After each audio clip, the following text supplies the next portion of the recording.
आज पढ़ा रहे हैं प्रथम ईयर फर्स्ट ईयर अध्याय दूसरा में क्वेश्चन आंसर। अध्याय दूसरा फर्स्ट ईयर, इसे पढ़ा रहे हैं क्वेश्चन आंसर। हम पढ़ाते जाते हैं तो क्वेश्चन आंसर भी हम बताते जाते हैं। मेरा एक कर्तव्य है, आपको ध्यान देना है कि सर क्या बड़ा पढ़ा रहे हैं और क्या पढ़ाए, और हमको कैसे याद करना है, कैसे लिखना है। अब देखिए, पुनर्जागरण का क्या अर्थ है?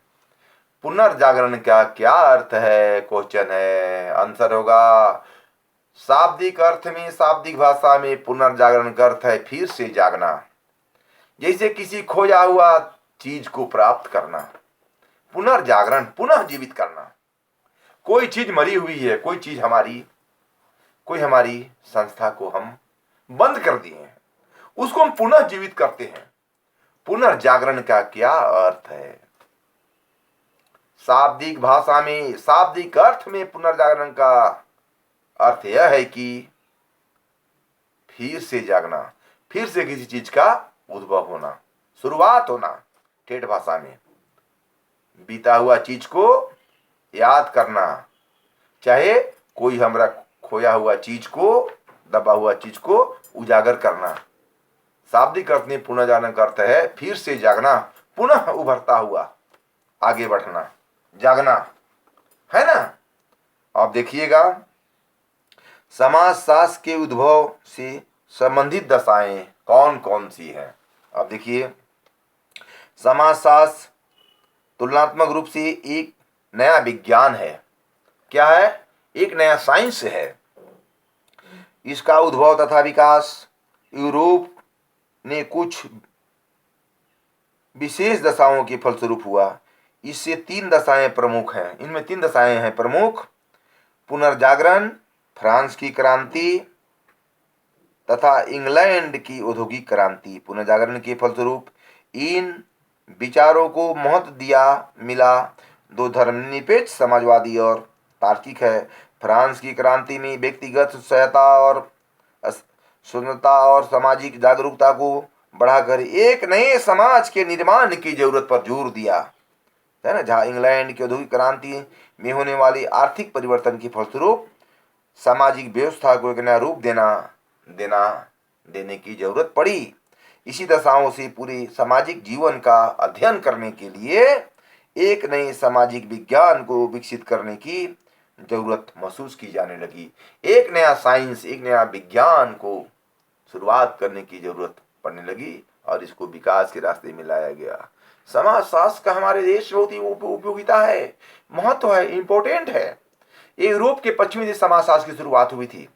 इंग्लैंड की औद्योगिक क्रांति देखिए, फ्रांस की क्रांति देखिए, और पुनर्जागरण।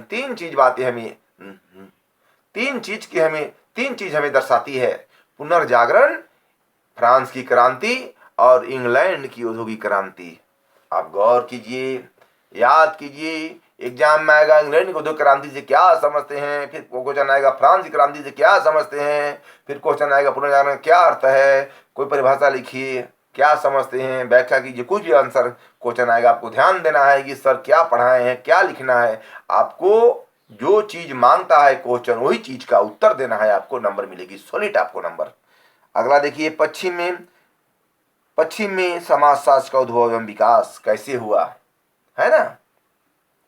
यूरोप के आर्थिक तथा राजनीतिक परिवर्तन के कारण समाज का पुनर्निर्माण करने के लिए अगस्ट कॉम्टे ने सबसे पहले एक नए सामाजिक विज्ञान की रूपरेखा प्रस्तुत की, एक नए विज्ञान की रूपरेखा तैयार किया कॉम्टे ने। इस विज्ञान को उन्होंने सन 1838 में समाजशास्त्र का नाम दिया। समाजशास्त्र की स्थापना कब हुई थी, क्वेश्चन आएगा। 1838 में हुई थी, तो 1838 में समाजशास्त्र का नाम दिया अगस्त कॉम्टे ने, है ना, कॉम्टे ने। फ्रांस और कॉम्टे दुखिम ने इंग्लैंड में जेम्स मिल तथा स्पेंसर ने, जर्मनी में मैक्स वेबर, टॉडिज और मिशेल ने अपनी रचनाओं और समाजशास्त्र के विकास में योगदान दिया। बाद में समाजशास्त्र का सबसे अधिक विकास अमेरिका में हुआ और यहाँ का समाज बहुत विविधतापूर्ण होने के कारण समाजशास्त्र को एक उपयोगी ज्ञान के रूप में देखा जाने लगा, एक ज्ञान, उपयोगी इंपॉर्टेंट ज्ञान के रूप में देखा जाने लगा। अब देखिए भारत में समाजशास्त्र का विकास कैसे हुआ, कब हुआ, देखिए ध्यान दीजिए क्वेश्चंस।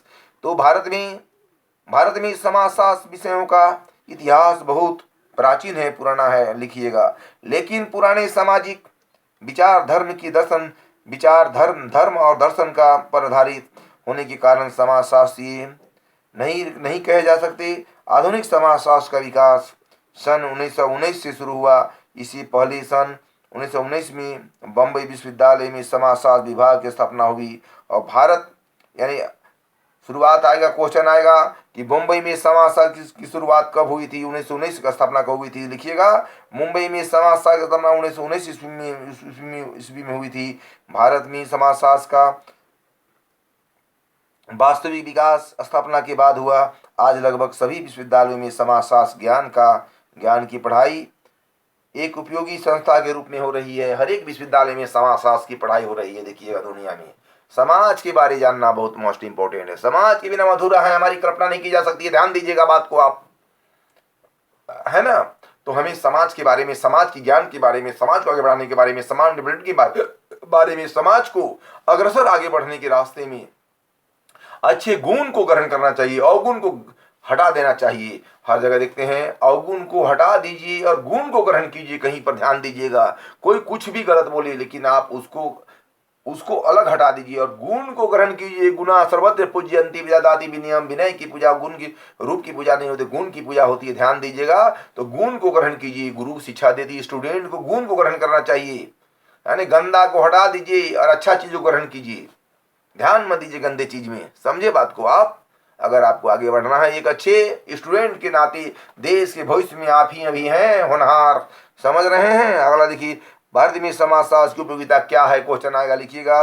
विभिन्न क्षेत्रों में समाजशास्त्र की एक महत्वपूर्ण सामाजिक विज्ञान के रूप में स्वीकार किया जाता है। समाजशास्त्र मानव व्यवहारों का समुचित ज्ञान कराता है, सामाजिक संस्थाओं को समझने में सहायक है और भावनात्मक राष्ट्र एकीकरण का आधार है। पारिवारिक संगठन के लिए उपयोगी है, समाज कल्याण निवृत्ति के कारण है और ग्रामीण पुनर्निर्माण का आधार है। सामाजिक जीवन में सहायक है और नगरीय जीवन के लिए उपयोगी सुझाव देता है तथा सांस्कृतिक अनुकूल के द्वारा सामाजिक जीवन को अधिक व्यवस्थित करने का एक प्रयास करता है, सिस्टम में लाने का एक प्रयास करता है। क्या करता है? सिस्टम में लाने का प्रयास करता है और हमें व्यवस्थित करने का काम करता है समाजशास्त्र।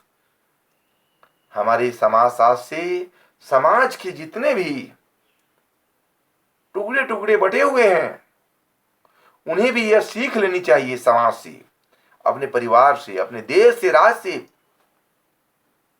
कि समाज की पढ़ाई दुनिया में हर जगह चल रही है, हर विश्वविद्यालय में हो रही है, हर कॉलेज में हो रही है।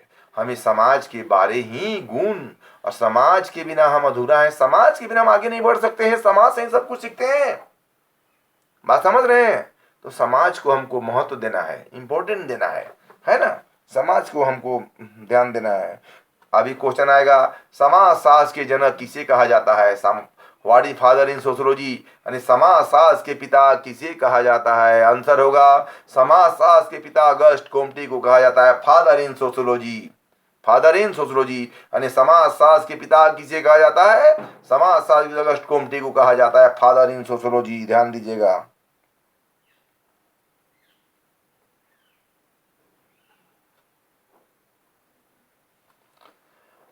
देखिए क्वेश्चन तरह तरह का आता है, आपको ध्यान देना है। लॉन्ग आंसर में आएगा समाजशास्त्र से क्या समझ, कोई परिभाषा लिखिए। आपको तरह तरह का क्वेश्चन आएगा, आपको घूमना नहीं है। जो क्वेश्चन पूछा जाएगा वही आपको लिखना है, नंबर मिलेगी सॉलिड। दूसरा अध्याय कंप्लीट आज।